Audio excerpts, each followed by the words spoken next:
जबलपुर में गेहूं खरीदी केंद्रों में घोटाले रोकने के लिए लगातार प्रशासन के द्वारा दबिश दी जा रही है। इसी कड़ी में राघव वेयर हाउस चरगुआ सेहपुरा जबलपुर में निरीक्षण विधायक नीरज सिंह और बरगी तहसीलदार रविंद्र पटेल द्वारा किया गया। निरीक्षण के दौरान पुराना घुना हुआ गेहूं स्टैक्स लगाकर भंडारित करना पाया गया। उक्त गेहूं सूखा भरतपुर सहकारी समिति द्वारा समर्थन मूल्य पर कथित किसानों से खरीदा गया है। कुल 212 किसानों ने 2058 कुंटल की खरीदी दर्ज की गई है। लगभग 20,000 कुंटल उपार्जन एजेंसी मार्क फीड द्वारा जारी की गई है, जिसके आधार पर कुल भुगतान राशि 6.19 करोड़ के विरुद्ध 4.56 करोड़ का भुगतान हो चुका है। प्राथमिक जांच में कुल 13 स्टैक्स में से 2 स्टैक्स अंदर क्लियर में पुराना घुना और नॉन फ्रैंक गेहूं पाया गया। अन्य टैक्स में भी खराब गेहूं भंडारा होने की आशंका है। खरीदी समिति प्रबंधक राकेश नंदेरिया, खरीदी केंद्र प्रभारी भूपेंद्र सिंह पटेल, अभिषेक दीक्षित, वेयर हाउस संचालक ऑपरेटर सृजन जैन, सर्वर प्रवीण रजक और शुभम शर्मा के संलिप्तता प्रथम दृष्टया पाई गई है। गेहूं खरीदी घपले में कथित संलिप्तता और लापरवाही के लिए निम्नलिखित अधिकारियों को तत्काल प्रभाव से निलंबित कर दिया गया है। नोडल अधिकारी रघुनाथ कुदौलिया, जेएसओ भावना तिवारी, कुंजन सिंह राजपूत, शाखा प्रबंधक प्रियंका पठारिया को निलंबित करने का प्रस्ताव भेजा जा रहा है। कर दीजिए एक स्टेप में, जैसे आप बड़ा स्टेप देख रहे हैं, जो भी अंदर आपको मिलेगा साइड में कहीं पे कुछ नहीं मिलेगा, बीच बीच में लगा दीजिए, बीच में रखते हैं, बीच में कवर करके चारों तरफ। मैडम तुम चिपका दो, ये आदमी है दादा, तुम इसमें गोंद लगाओ, एक बार यहाँ लगा के बीच बीच ऐसे चिपका। देखिए, कल लगभग हमने 2-3 वेयर हाउसों में जाना हुआ, तो कुछ जगह तो बहुत कम खरीदी हुई है, लगभग 5-7 हज़ार कुंटल। तो वहाँ तो बहुत ज़्यादा समय नहीं लगा और वहाँ चीज़ें लगभग ठीक भी थी। कुछ माल किसानों के माल थे, जिसमें वेयर हाउस मालिक और जो खरीदी केंद्र प्रभारी उस माल को अलग रखे थे कि इसको छन्ना लगा के साफ़ माल अंदर करेंगे। मगर जब हम राघव वेयर हाउस जो कुलौन चरगोवा में हैं, वहाँ जब हम पहुँचे हैं और हमने देखा वहाँ काफ़ी संख्या में गेहूं की खरीदी हो रही थी और यहाँ पर जो सूखा भारतपुर सहकारी समिति है उसका केंद्र क्रमांक 2 इस वेयर हाउस में संचालित हो रहा है। तो लगभग वहाँ ऐसा लगा कि बहुत बड़े स्तर पर खरीदी हो रही है। लगभग 13 स्टैक पूरे भरे हुए वहाँ लग चुके हैं और 2,500-3 हज़ार बैग्स में बाहर माल रखा हुआ है।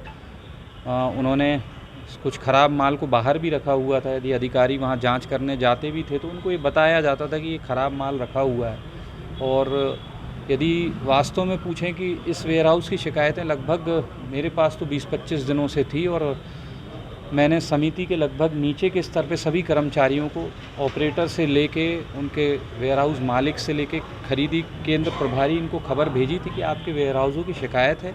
आप जो भी शिकायतें आ रही किसानों की शिकायतों का आप निराकरण करें। अवैध या अनैतिक रूप से आप पैसे की वसूली ना करें। आप जो ऊपर से पैसा ले रहे हैं वो भी ना लें, क्योंकि शिकायत ये आ रही थी हर किसान से वहाँ 35-40 रुपये पल्लेदार मज़दूरों के पेमेंट के नाम से लिया जा रहा था। इसके अलावा रजिस्ट्रेशन में भी जो किसान सबसे इनिशियल होता है कि आपको अपना रजिस्ट्रेशन कराना होता है। यदि आपको कहीं अपना माल बेचना है, गेहूं या धान, तो आप रजिस्ट्रेशन कराइए पोर्टल पे। तो उस रजिस्ट्रेशन के दौरान भी 50-50 रुपये लेने की शिकायतें प्राप्त हो रही थी।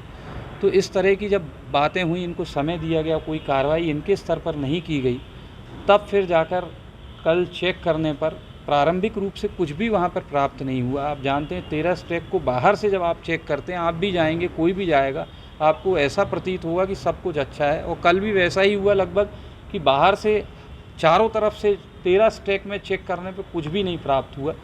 फिर आप समझें कि एक बोरी 50 किलो की होती, फिर 25-25 बोरियों का एक स्टैक लगभग लगता है। आप उतने हाइट पे आप चढ़ के फिर ऊपर से पूरी 3 लेयर अलग करा के फिर बीच में से 3-4 लेयर अलग करके फिर जब बीच की बोरी निकाली, उसमें जाके मिट्टी, भुना हुआ गेहूं और सब तरह की चीज़ें मिली। फिर ऐसा ही ये एक 11 नंबर स्टैक को चेक किया गया, उसमें भी गड़बड़ियाँ मिली। और फिर 11 नंबर के बाद में 14 नंबर स्टैक पे भी गड़बड़ियाँ करी। उसके बाद लगभग 5 या 5:30 का टाइम हो गया। अंधेरा भी वहाँ होने लगता है, वहाँ लाइट नहीं रहती क्योंकि शॉर्ट सर्किट ना हो। अभी कलेक्टर तो साहब से मिले तो क्या आश्वासन मिला? कलेक्टर साहब से मेरी जिन विषयों पे बात हुई है, मैंने यही कहा है कि पहले हर तरह से जांच कर ली जाए और वास्तव में कितना किसान का वहाँ जेन्युइन माल है, क्योंकि किसान एक्चुअल किसान के माल जो हैं उनके पेमेंट अभी नहीं हुए हैं, और जिनके एक्चुअली में माल भी नहीं आया उनको पेमेंट दिया जा चुका है। तो ऐसी पूरी जांच होना आवश्यक है। हम कोई जल्दबाजी में कोई कदम उठाएं और बाद में किसान कलेक्टर कार्यालय या विधायक कार्यालय में आके चक्कर काटे और ये कहे कि हमारा भुगतान नहीं हो रहा है, इससे शर्मनाक बात कुछ नहीं हो सकती है। तो मैंने यही मेरा तात्पर्य था कि कलेक्टर के द्वारा, जिला प्रशासन के द्वारा बहुत अच्छी कार्रवाई की गई है। कार्रवाई और भी सख्त कार्रवाई की जाएगी। कुछ और वेयर हाउसों को लेकर भी मेरी उनसे चर्चा हुई है कलेक्टर साहब से। मैंने कुछ और वेयर हाउसों के विषय में भी जो मुझे जानकारी मिली है कि वहाँ गड़बड़ी हुई है, वो मैंने कलेक्टर साहब को बता दिया है। संभवतः उन वेयर हाउसों में भी 1-2 दिन में चेकिंग मुझे लगता होगी, क्योंकि मेरे भी अपने सूत्र हैं जो सूत्र बताते हैं कि किन वेयर हाउसों में ज़्यादा गड़बड़ियाँ हुई हैं। जो शिकायतें मेरे पास प्राप्त हुई हैं, मेरे ऑफिस में, मेरे कार्यालय में लिखित शिकायतें भी आई, उन सारी शिकायतों के आधार पर मैंने कलेक्टर साहब से आज बात की है कि आगे भी इस मामले में सख्त कार्रवाई करना है। लेकिन उसके पहले हम ये भी चिन्हित करें कि वास्तव में किसान कौन से थे और उनका अच्छा माल आया तो उनको अच्छे माल के एवज में उनको भुगतान हुआ है या नहीं हुआ है, और जिनको भुगतान हुआ है क्या वो वास्तव में किसान थे। तो ये सारे बिंदुओं पे जांच आज होगी, ऐसा कलेक्टर साहब ने आश्वस्त किया कि आज पूरी टीम जाके उन बातों को जांच करेगी। नहीं, मुझे ऐसा लगता है कि आपको ये समझना होगा कि उस वेयर हाउस में या उस खरीदी केंद्र में कौन से ऐसे कर्मचारी होते हैं जो 24 घंटे वहाँ रहते हैं। आपको मैं बता दूं कि लगभग ये जिन पे अभी कार्रवाई हुई है 24 घंटे वहाँ उपस्थित नहीं रहते हैं, क्योंकि इनके निगरानी के लिए और भी वेयर हाउस होते हैं। इनको सिर्फ एक वेयर हाउस की निगरानी नहीं करनी होती, इनको लगभग किसी को 10 वेयर हाउस, किसी को 20 वेयर हाउस, किसी को 50 वेयर हाउस देखने हैं। तो सीधे तौर पर आप इनको जिम्मेदार नहीं ठहरा सकते। मैंने कहा कि आप जाएंगे तो वहाँ इतनी बढ़िया व्यवस्था होती है कि आप भी जाएंगे तो आपको लगेगा यार ख़राब माल किनारे रखा हुआ है। सही तो बात है, जो अच्छा माल है वो रखा, आप चेक कर लीजिए, चेक में आपको सही स्टैक में अच्छा माल दिखेगा, तो आपको ये कैसे पता चलेगा कि अंदर ख़राब माल है। तो यहाँ पर कुछ आपके गोपनीय सूत्र भी होते हैं और कुछ आपके पुराने अनुभव होते हैं, जिसके आधार पर जिन दोनों चीज़ों का मिश्रण करने के बाद कल की ये कार्रवाई की गई है। मैं ये भी नहीं कहता हूँ कि जिन वेयर हाउसों में मैंने और चेक किया वहाँ गड़बड़ी नहीं होगी, वहाँ भी गड़बड़ी हो सकती है, लेकिन एक समय की भी बात होती है कि हमको एक समय सीमा में काम करना होता। 5-6 बजे अंधेरा होता, उसके पहले आप अपनी कार्रवाई करके निकलें। बात की जो कार्रवाई थी वो सीलिंग करना, जो प्रशासनिक प्रक्रिया उसको पूर्ण करने में भी बहुत वक्त लगता है। आप जानते हैं कि प्रशासन को बहुत सारे बिंदुओं पर जांच करने के बाद ही एक प्रारंभिक एक सूचना मीडिया को या अन्य जगहों पर देनी होती है। मुझे लगता है वो सारी चीज़ें कर ली गई। आज विस्तृत जांच होगी, जिसमें जो बातें मैंने कही हैं, जो मेरी चिंता है किसानों के पेमेंट को लेकर, आज उस पर काम करेगा प्रशासन, ऐसा मुझे विश्वास है। नहीं, लापरवाही तो पूरी है। देखिए, मौके पर यदि मान लो एक बोरी भी पुराने गेहूँ का और भुने हुए गेहूँ का मिलता है तो जाहिर तौर पर लापरवाही की गई। बल्कि लापरवाही नहीं, इसको मैं मिलीभगत कहूँगा। इसमें हमारे लोगों की संलिप्तता रही है।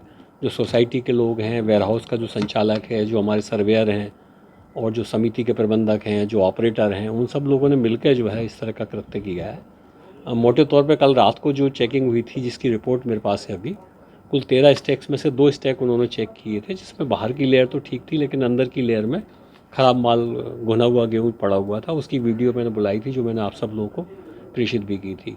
आज सुबह से हमारी टीम गई है और वो पूरी स्टैक्स को तोड़ के वो कितना गेहूँ अच्छा और कितना गेहूँ ख़राब है उसका पूरा वैल्यूएशन करेंगे। क्यों नहीं हो सकते भाई? इस तरह के जिस तरह का केस ये निकला है, उस तरह के केसेस दूसरे वेयर हाउसेज में बिल्कुल हो सकते हैं। मैंने अभी सभी अधिकारियों को ही कहा है कि जितने भी नोडल अधिकारी हैं, सारे नोडल अधिकारी अपने अपने वहाँ जाएंगे और जाके चेक करेंगे।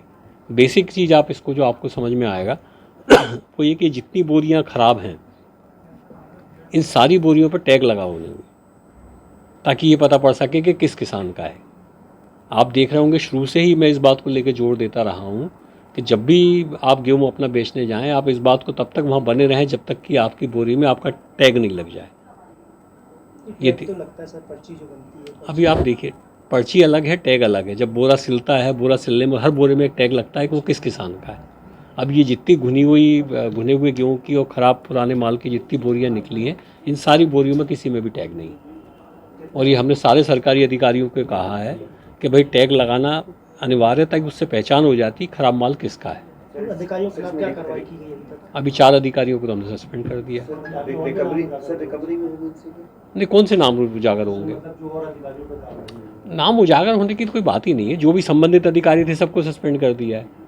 उजागर तो तब वो जो छुपा छुपाया बैठा हो, तो वो तो पता है कि भाई कौन फूड ऑफिसर है, कौन कोऑपरेटिव इंस्पेक्टर है, कौन वेयर हाउस का मैनेजर है। 4-5 तरह के अधिकारी होते हैं। 4-5 अधिकारियों के खिलाफ हम कार्रवाई कर चुके हैं। देखिए, इसमें दो तरह की इसमें चीज़ें बनती हैं कि कुल मिला के 6 करोड़ 19 लाख के आसपास का माल हुआ है, जिसमें से 4 करोड़ 56 लाख का पेमेंट हो चुका है। करीब 1 करोड़ 60 लाख का पेमेंट रुका है। जितना पेमेंट हुआ है उसके बाद सारा पेमेंट हमने रुकवा दिया है। राज्य शासन स्तर पर हमने रिक्वेस्ट किया कि सारे पेमेंट को रोक दें। हमने ये भी रिक्वेस्ट किया है कि किसानों के खातों में भी यदि पैसा चला गया तो उसको भी होल्ड करा दें, ताकि उसकी जांच हो सके। पर उसमें शायद टाइम लगता है, वो शायद 1 या 2 दिन में जितना हो सकेगा उतना होगा उसको। जब इसका वैल्यूशन होगा गेहूँ का, जो ख़राब गेहूँ है उसको तो हम नो डाउट खरीदेंगे नहीं। जो अच्छा गेहूँ है, उस अच्छे गेहूँ के साथ कितने किसानों का पेमेंट हो गया और कितना इसमें गड़बड़ निकल रहा है, उस सोसाइटी से उसकी वसूली होगी। पेमेंट भी तो हो चुकी होगी हाँ, वो इसलिए हो चुकी है। करीब 73% पेमेंट हो चुकी है। और मोटे तौर पर जो समझ में आ रहा है वो कि करीब 50% से ज़्यादा जो है गेहूँ ख़राब है। तो जाहिर है कि करीब 20-25% पेमेंट तो एक्स्ट्रा हो ही चुका है। अब जो 20-25% पेमेंट एक्स्ट्रा हुआ है, उसमें काफ़ी सारे ऐसे लोग हो सकते हैं जो कि अपात्र रहे हों, जिन्होंने आपसी मिली भगत करके अपने नंबर दिए हों, जिनके नाम से बुक हुए हों किसानों के आड़ में। क्या सभी